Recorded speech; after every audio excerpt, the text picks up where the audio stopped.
मुझे छोटी सी उम्र में ही नशा करने की आदत लग गई। नशे की लत ने मुझे इस कदर घेर लिया कि अब मेरा उससे बाहर निकलना बड़ा मुश्किल था। नशे के लिए मैंने वो सब काम कर डाले जो एक लड़की को कभी शोभा नहीं देते हैं।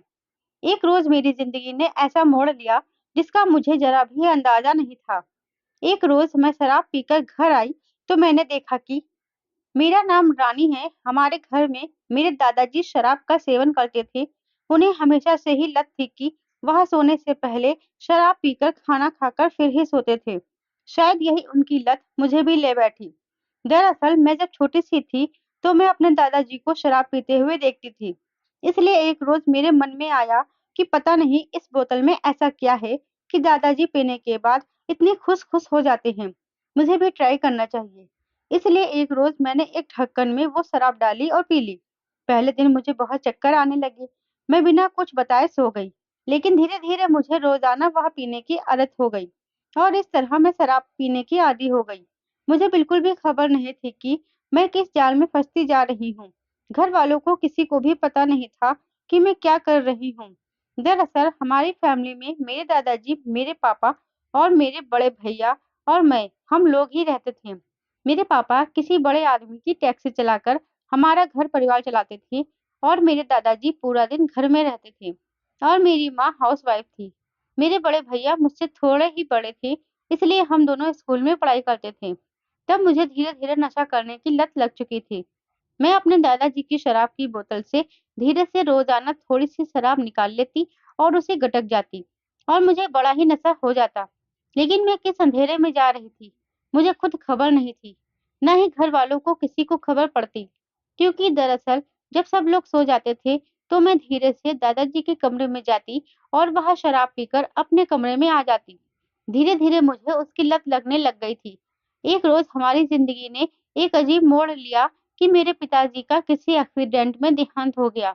उसके बाद हमारा पूरा घर ही उथल-पुथल हो गया।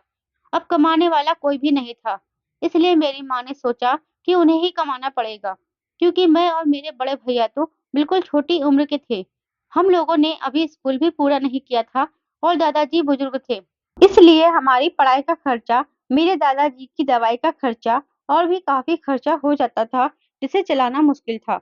इसलिए मेरी माँ ने लोगों के घरों में झाड़ू-पोछा लगाने का काम पकड़ा और हमारा जीवन यापन होने लगा। लेकिन मुझे इसका बिल्कुल भी अफ़सोस नहीं था कि किस कदर हमारा घर चल रहा है। मुझे तो बस दादाजी की शराब में से कुछ शराब मिल जाती, तो मैं पीकर बस मस्त रहती। पहले मैं पढ़ाई-लिखाई में अव्वल थी, हर कक्षा में मुझे फर्स्ट स्थान आता था। लेकिन जब से मुझे यह लत पड़ी थी, उसके बाद तो मुझे सिर्फ नशा ही दिखाई देता था। अब धीरे-धीरे मेरी ज़िंदगी बिल्कुल बेजान होती जा रही थी। मुझे सिर्फ शराब ही नहीं बल्कि बाकी सभी चीज़ों की लत पड़ने लगी थी। धीरे-धीरे जैसे-जैसे मेरी उम्र बढ़ रही थी, वैसे-वैसे मेरी नशे करने की भी लत ज़्यादा हो रही थी। दरअसल अब मेरी स्कूलिंग की पढ़ाई हो रही थी और मेरे बड़े भैया की भी। मेरे बड़े भैया ने घर की ज़िम्मेदारियाँ उठा ली और वह पढ़ाई छोड़कर किसी प्राइवेट कंपनी में जॉइन हो गए और घर चलाने लगे। एक मेरी माँ और मेरे बड़े भैया दोनों घर चलाते थे। अब धीरे-धीरे मुझे और बुरी आदत लगने लगी। घर का पर जो पैसे होते थे, वह मैं चुराकर स्कूल से बाहर किसी लड़के को दे देती और वह लड़का पैसे के लालच में आकर मुझे नशा लाकर दे देता। मैं तो कर लेती थी। धीरे-धीरे अब मेरी ज़िंदगी में यह सब हो रहा था। एक रोज़ मेरे घर वालों को पता चल गया कि मैं नशा करने लगी हूँ। सब लोगों को बड़ी ही हैरानी हुई, क्योंकि आज तक उन्होंने कभी भी किसी लड़की को नशा करते हुए नहीं देखा था। लेकिन अब तो उनकी बेटी खुद ही कर रही थी, तो उन्हें तो हैरानी होनी थी।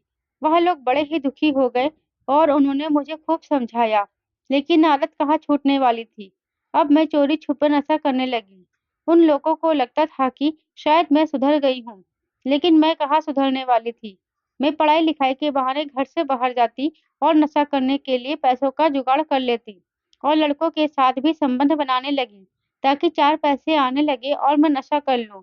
फिर इसी तरह समय बीतता गया। अब मेरे बड़े भैया को किसी से पता चला कि मैं तो यह सब करने लगी हूँ। मेरे बड़े भैया ने मुझे बहुत डाँटा, लेकिन मैं सुधरने वाली नहीं थी। तभी एक रोज़ मेरे मामा जी घर पर आए और वह कहने लगे कि इसे हमारे पास मेरे गाँव भेज दो। वहाँ पर इसके ऊपर चारों तरफ से निगरानी रहेगी, तो शायद यह सुधर जाए। इसलिए मुझे मेरे ननिहाल ले गए। वहाँ पर वह लोग मुझसे घर का काम भी करवाते थे और पढ़ाई भी करवाते थे। मुझे घर से बाहर नहीं जाने देते। अगर मैं कहीं जाती थी तो मेरे साथ मेरे मामा जी का लड़का जाता था और वह पूरी तरह से मुझ पर नज़र रखता था। अब नशे के बगैर मैं पूरी तरह से तिलमिला उठी थी। मुझे समझ ही नहीं आ रहा था कि मैं किस तरह का नशा करूँ। इसी बीच धीरे-धीरे मुझे उसकी लत कम पड़ गई। पहले-पहले तो मुझे काफ़ी दिक्कत हुई, लेकिन उसके बाद से मुझे उसकी लत कम पड़ने लगी। लेकिन जब मेरे सामने नशा होता तो मैं खुद को रोक नहीं पाती थी। अब जैसे-तैसे मेरी पढ़ाई पूरी हो गई और मैं अपने ननिहाल से अपने गाँव आ गई। सब लोगों को यही लगता था कि मेरा नशा छूट गया, क्योंकि वहाँ पर मुझे नशा नहीं मिलता था, तो इसलिए मैं कर ही नहीं पाती थी। सब लोगों को यही लगता था कि मैं सुधर चुकी हूँ। सब लोगों ने कहा कि ठीक है, मेरे बचपन में मुझसे जो हरकतें हुई थी, सब लोगों ने उसे माफ़ कर दी और मुझे पहले की तरह ही प्यार करने लगे। लेकिन मैं कहाँ सुधरने वाली थी। मैं तो धीरे-धीरे और भी ज़्यादा नशों में गिरने लगी थी। अब तो मैंने हर तरह का नशा करना शुरू कर दिया था। दरअसल मैं अपने घर में चोरी भी करने लगी थी। धीरे-धीरे पैसे ले जाकर बाहर लड़कों को दे देती और वह समय ऐसा था कि हर कोई पैसों के बदले में नशा लाकर दे देते थे, क्योंकि कौन अपना होता था। मैं जब चंद पैसे उनको दे देती थी और उसके बदले में लोग मुझे नशा लाकर दे देते थे, मैं उन लोगों से कहती कि आप डबल पैसे रख लो, लेकिन मेरे घर वालों को पता मत चलने देना। इसलिए वो घर में किसी को भी नहीं बताते थे और मेरा ऐसे ही दिन निकलता गया। तब मैं चोरी-छुपे नशा करती थी। जब सब लोग सो जाते थे, तो ही मैं नशा करती थी, ताकि किसी को पता ना चले और सबको तो यही लगता था कि मैं जब से ननिहाल से आई हूँ, तो बिल्कुल सुधर चुकी हूँ। इसलिए कोई मेरे ऊपर ध्यान भी नहीं देता था। ऐसे ही दिन निकलते गए, अब तो मेरे भैया की भी शादी हो गई। हमारे घर में मेरी भाभी भी आ चुकी थी। वह बहुत सुंदर और संस्कारी थी। उसे मेरे पास्ट के बारे में बिल्कुल भी पता नहीं था और मैं चलने भी नहीं देना चाहती थी, क्योंकि मैं नहीं चाहती थी कि किसी को भी ऐसा पता चले कि मैं इन सब में घिरी हुई हूँ। पता चलता तो मेरी बेइज़्ज़ती हो जाती और मेरे घर वालों ने भी मेरी भाभी को कुछ भी नहीं बताया, क्योंकि वह घर की बेइज़्ज़ती नहीं करवाना चाहते थे। दिन ऐसे ही निकलते गए, एक रोज़ मुझसे रहा नहीं गया, मैंने दिन में ही शराब पी ली, जिसका नशा मुझे बहुत ज़्यादा हो गया और सब घरवालों को पता चल गया कि मैंने नशा कर लिया है। उस समय मेरे बड़े भैया को मुझ पर इतना ज़्यादा गुस्सा आया कि उन्होंने मुझे पीट डाला। मेरी माँ रोते हुए कहने लगी कि तुम दुनिया की पहली लड़की हो जो अपने भैया से पिटाई करवा रही हो।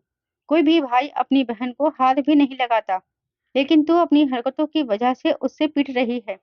लेकिन मुझे बिल्कुल भी शर्म नहीं थी। मैं तो बस नशे के प्रति इस कदर खो गई थी कि मुझे समझ में भी नहीं आ रहा था कि मैं क्या करने जा रही हूँ। तभी सब लोगों ने प्लान बनाया कि मुझे नशा मुक्ति केंद्र में डाल दिया जाए। अब पूरे गाँव और शहर में बदनामी तो होगी, लेकिन अभी मेरी कल को अगर शादी होगी तो कौन एक नशेड़ी लड़की को बहू या अपनी पत्नी बनाएगा? मेरी माँ को तो यही चिंता खाए जा रही थी। तभी एक रोज़ मैं सीरियल देख रही थी, तो उसमें बिल्कुल मेरी कहानी ही शो हो रही थी। जैसे मेरी ज़िंदगी में चल रहा था, वैसे ही उसमें हो रहा था।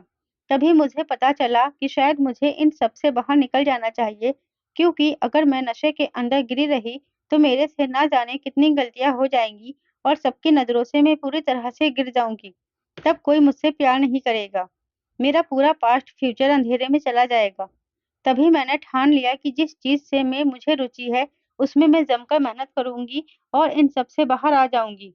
उसके बाद से मैंने अपने आप को बदलना शुरू कर दिया। बेशक मेरे आगे नशे पड़े रहते थे, इसलिए मैं अपने आप को कंट्रोल कर लेती और उनकी तरफ देखती भी नहीं थी। मैं किसी भी चीज़ को हाथ नहीं लगाती। मेरी जिस काम में रुचि थी, मैं पढ़ाई-लिखाई करने लगी और खूब मन लगाकर मेहनत करने लगी। सब घर वालों को मेरे ऊपर विश्वास नहीं था, क्योंकि उनका मैं बार-बार विश्वास जो तोड़ कर आ रही थी। लेकिन मुझे खुद पर विश्वास हुआ और मैं जमकर मेहनत करने लगी। अब मुझे खुद पर विश्वास था कि मैं इन सब से आगे ज़रूर निकलूँगी। अब मैंने नौकरी की परीक्षा का पेपर भी दे दिया, लेकिन किसी को भी उम्मीद नहीं थी कि मैं नौकरी भी लग जाऊँगी, क्योंकि सबको तो ऐसा ही लगता था कि मैं आज भी चोरी-छुपे नशा करती हूँ, क्योंकि मैंने ऐसे-ऐसे काम किए थे कि किसी को मेरे ऊपर विश्वास भी ना हुआ। हमारी पूरी रिश्तेदारी में सबको पता चल चुका था कि मैं क्या-क्या कर चुकी हूँ। लेकिन उसके बाद से मैंने सबको समझाने की कोशिश की कि मैं किसी भी प्रकार का नशा नहीं करती हूँ। मैं इन सब कामों को छोड़ चुकी हूँ, लेकिन किसी ने मेरा विश्वास नहीं किया।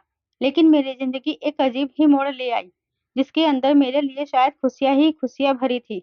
सब लोगों को विश्वास तो तब हुआ जब मेरी नौकरी की परीक्षा का रिजल्ट आ गया। उसके अंदर मैं एक बहुत बड़ी नौकरी हासिल कर चुकी थी। अब सब लोगों की आंखें खुली की खुली रह गई। सब लोग सोचने लगे कि शायद अब रानी नशा नहीं करती है। अगर यहाँ नशा करती होती तो इतनी बड़ी नौकरी हासिल नहीं करती। सब लोगों को विश्वास हो गया कि मैं नशा नहीं करती। उस दिन के बाद से मैंने कभी भी नशे की चीज को हाथ नहीं लगाया और सब लोगों को यही कहती कि कभी भी नशे के अंदर मत घिरना, क्योंकि इससे आपकी ज़िंदगी खराब हो जाती है। अब मैं अच्छी खासी नौकरी करने लगी और घर वालों ने मेरा एक अच्छा-सा रिश्ता देखकर मेरी शादी भी कर दी। अब मैं अपनी ज़िंदगी में बहुत ही खुशहाली से रह रही थी। मुझे किसी भी चीज़ की कोई कमी नहीं थी। तभी एक रोज़ मैं अपने कमरे में बैठी सोच रही थी कि अगर मैं उस दिन वो निर्णय ना लेती और अपने आप को ना बदलती तो शायद आज मैं ना जाने कहाँ होती। कोई भी मुझे अपने घर में नहीं घुसने देता। सब लोगों की नज़रों में मैं गिर चुकी थी। अब मैं शायद दर-दर भटकती होती, लेकिन उस दिन भगवान ने ही मुझे सही राह दिखाई, जिसकी वजह से आज मैं यहाँ हूँ। सब मेरी इज़्ज़त करने लगे क्योंकि मैंने इतनी बड़ी सफलता हासिल की थी। तो सब लोगों को लगता था कि जो कुछ भी मैंने किया, वह बचपने में किया था।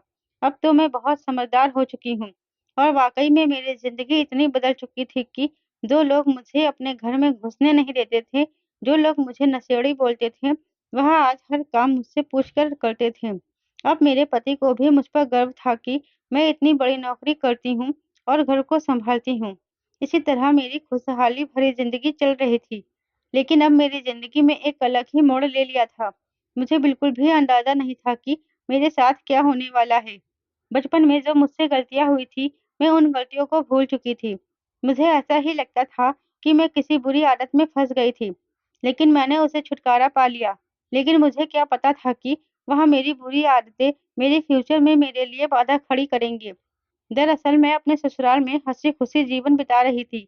तभी एक रोज़ जब मैं बाज़ार से सब्जियाँ लाने गई, तो मेरी मुलाकात एक लड़के से हुई। वह लड़का वही था, जिससे मैं चोरी-छुपे नशा मँगवाती थी। वह लड़का मुझे देखते ही पहचान गया और मुझसे कहने लगा कि क्या हाल है? अब किससे नशा मँगाती हो? उसकी ऐसी बातें सुनकर तो मेरे पैरों तले से ज़मीन ही खिसक गई।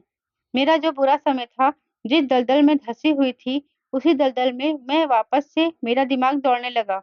मैं पूरी तरह से दुखी हो गई। मेरे मन में वही सब चलने लगा कि आखिर मैंने ऐसी गलतियाँ क्यों ही की? वरना किसकी इतनी हिम्मत होती है कि आकर एक लड़की को ऐसा बोल दे। लेकिन मैं उस लड़के को कुछ भी बोल नहीं सकती थी, क्योंकि उससे मैंने नशा जो मँगवाया था और वह सारी बातें मेरी जानता था, इसलिए मैं उसे कुछ भी नहीं बोल सकती थी। मैंने उससे बिना जवाब दिए आगे चलने लगी, तो उसने मेरा हाथ पकड़ लिया। अब तो मेरे अंदर कुछ भी बाकी नहीं रहा।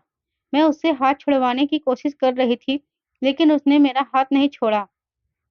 वह कहने लगा कि एक रात मेरे साथ गुज़ारनी पड़ेगी, जैसे कि पहले गुज़ारती थी। तभी मैंने उससे कहा कि क्या बकवास कर रहे हो? तभी वह लड़का कहने लगा कि इसमें बकवास की कौन-सी बात है? उस समय मैं तुम्हें नशा लाकर देता था, जब तुम्हारे पास पैसे नहीं होते थे, तो तुम मेरे साथ एक रात गुज़ारती थी, जिसके बदले में जो तुम नशा मँगवाती थी, मैं तुझे लाकर देता था। उसी तरह आज भी मेरे साथ एक रात गुज़ार लो, जो तुम माँगोगी वह मैं तुम्हें दूँगा। तभी मैंने उसका हाथ अपने हाथ से छुड़वाया और कहा कि मैं इन सब में अब नहीं पड़ना चाहती। अभी मैं एक अच्छी खासे परिवार में खुश हूँ। मेरा पति मेरा बहुत ख़्याल रखता है, बहुत प्यार करता है। मुझे अभी उस सब में दोबारा नहीं घुसना और बचपन में जो मुझसे गलतियाँ हुई थी, मैं उन्हें दोबारा नहीं दोहराना चाहती। तभी उस लड़के ने कहा कि वह तुम्हारी मर्ज़ी है, सीधे-सीधे से मेरे साथ एक रात गुज़ारने के लिए राज़ी हो जाओ, वरना फिर तुम्हारा क्या हश्र करूँगा, वह तुम जानती ही हो। तभी मैं वहाँ पर कुछ भी न बोली और घर पर आ गई। मुझे लगा कि वह ऐसे ही धमकी दे रहा होगा, वरना उसके पास करने को क्या ही पड़ा है। लेकिन वह लड़का इतना सीरियस था, मुझे बिल्कुल भी पता नहीं था। थोड़े दिनों बाद वह लड़का हमारे घर पर ही आन पड़ा। मेरी सास ने दरवाज़ा खोला तो वह लड़का कहने लगा कि मैं तो इसका कॉलेज फ्रेंड हूँ। मैं यहाँ से निकल रहा था तो पता चला कि इसकी शादी यहाँ पर हुई है, तो इससे मिलने के लिए चला आया। तभी मेरी सास ने उसे बैठाया और पानी दिया और कहने लगी कि आप दोनों बातें करो, तभी मैं चाय बनाकर लाती हूँ। अब मैं अपनी सास को कैसे बताती कि ये मेरा कोई दोस्त नहीं था। जब मेरी सास किचन में चली गई, तो उस लड़के ने कहा कि सीधे-सीधे रात को मेरे घर पर आ जाना। एड्रेस तो तुम्हें पता ही है ना, वरना मैं सारी बातें तुम्हारे ससुराल वालों के सामने खोल दूँगा। तुम्हारी हँसती-खेलती ज़िंदगी बिल्कुल बर्बाद हो जाएगी। इससे अच्छा तो तुम एक रात मेरे साथ गुजार ही लो। और वैसे भी तुम्हारा पति तो तुमसे इतना प्यार करता है, तो तुम उसे कैसे भी बातों में ले सकती हो। उसे झूठ बोल देना कि तुम्हें किसी काम से जाना है, इसलिए आ जाना, मैं तुम्हारा वेट करूंगा। वह लड़का इतना बोलते ही वहां से चला गया। मेरी सास चाय लेकर आई तो बोलने लगी कि अरे क्या हुआ, वह लड़का कहाँ गया? मैंने बिना चाय पिए ही चला गया। तभी मैंने मेरी सास से कहा कि हाँ, उसे थोड़ा काम याद आ गया था, इसलिए वह चला गया। तभी मेरी सास ने कहा कि ठीक है, कोई बात नहीं है, लो चाय तुम पी लो। अब मुझे कहाँ चाय अच्छी लगती थी, मेरा दिल तो बैठे ही जा रहा था कि मैं क्या करूं, मैं किस दलदल में फंस गई। मेरी आंखों में आंसू आ चुके थे। मैं पछता रही थी कि मैंने अपने बचपन में ऐसी गलतियां ही क्यों की, जिसका भुगतान मुझे आज कब करना पड़ रहा है। और मैं यह सब बातें किसी को बता भी नहीं सकती थी। तभी मैंने हिम्मत की, जैसे तैसे अपने पति को सारी बातें बताती कि मुझसे बचपन में क्या गलतियां हुई थी, लेकिन मुझे भगवान के ऊपर पूरा विश्वास था कि मेरे पति मुझ पर विश्वास करेंगे। लेकिन मुझे इतना पता नहीं था कि मेरे पति खुद ही भगवान निकलेंगे। मेरे पति ने मेरा हाथ थामा और कहा कि तुम घबरा क्यों रही हो? बचपन में किससे गलतियां नहीं होती? कोई गलतियां कर जाते हैं, कोई नहीं करता। किसी की छुप जाती है तो किसी की छप जाती है। इसलिए तुम फिक्र मत करो। तुम्हारे बचपन में तुमसे जो गलतियां हुई थी, उससे मुझे कोई फर्क नहीं पड़ता। अभी तुम फ्यूचर में सिर्फ मेरी हो और अच्छे काम करती हो। इसलिए मुझे तुम्हारी फ्यूचर से मतलब है, ना कि पास्ट से। इसलिए तुम फिक्र मत करो। देखते हैं वह लड़का क्या करता है। आज रात को हम उस लड़के के पास जाते हैं और उसका सारा खेल खत्म कर देते हैं। तभी मुझे बड़ा ही हौसला आया कि मेरे पति मेरे साथ हैं। मैं और मेरे पति उस लड़के के घर चले गए। हम दोनों को साथ में देखकर वह एकदम से घबरा गया और जल्दी-जल्दी कहने लगा कि यह लड़की सही नहीं है। यह तो नशा करती थी और इसने तो मेरे साथ ना जाने क्या-क्या किया है। तभी मेरे पति ने कहा कि मुझे सब कुछ पता है, तुझे बताने की जरूरत नहीं है। मेरे पति ने एक जोर से तमाचा दे मारा और उससे कहा कि अगर यह बात दोबारा तुम्हारे मुंह से निकली तो तुम्हें जान से मरवा दूंगा। मेरे पति का गुस्सा देखकर शायद वो डर गया था और उसने हाथ जोड़ लिया कि मुझे माफ कर दो। दरअसल तुमसे बचपन में जो गलतियां हुई थी, वह मैं तुम्हारे इस समय में दोहराकर तुमसे वापस से वह काम करवाना चाहता था। मैंने सोचा कि मैं तुम्हें दबाकर रख लूंगा, लेकिन तुम तो डरने वालों में से नहीं थी। लेकिन खैर, मुझसे भी गलती हो गई। आज के बाद मैं तुम्हारे रास्ते में कभी भी नहीं आऊँगा। ऐसा कहकर मैं और मेरे पति घर पर आ गए थे। उसके बाद से मुझे भगवान पर भरोसा हो गया था कि वह जो भी करते हैं, अच्छा ही करते हैं। और मैंने अपनी ज़िंदगी में सबक ले लिया कि आइंदा के बाद जो भी लड़की इस दलदल में जाएगी, मैं उसे निकाल लूँगी और उसे सही मार्ग दिखाऊँगी, ताकि उसे मेरे जैसी परेशानियाँ ना झेलनी पड़े। और मैं अपने पति से दोगुना प्यार करने लगी, क्योंकि मुझे राम जैसा पति मिला था, जो हर हालात में मेरे साथ खड़ा था और मेरी हर बात को समझता था। दोस्तों, उम्मीद है आपको मेरी कहानी पसंद आई होगी। कहानी पसंद आई है तो वीडियो को लाइक और शेयर करें। चैनल पर नए हैं तो चैनल को सब्सक्राइब ज़रूर करें। साथ ही बेल आइकन को प्रेस करें, जिससे वीडियो की अगली अपडेट सबसे पहले आपको मिले।